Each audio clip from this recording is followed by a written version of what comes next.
Tony, the InoZet, it looks quite a straightforward product, but it's actually very clever, isn't it? How does it work? Yes. What the main concept of it is, Joe, is we're converting your 3-jaw chuck into a 6-jaw full compensating.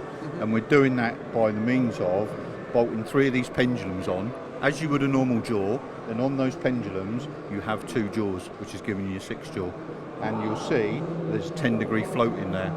So any part that you put on there, your raw billet, which is not round, that will take up that slack and give you a perfect grip all the way around.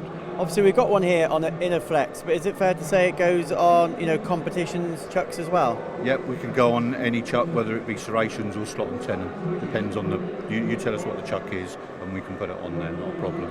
So in terms of target applications, if you like, I'm thinking, like you've mentioned billets or maybe castings, things where you've got scale, you've got skin.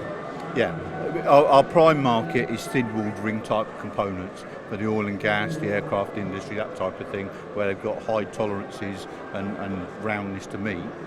Normal 3-jaw chuck, you'll get the tri-lobing with the 6 jaws. That starts to eliminate the tri-lobing massively.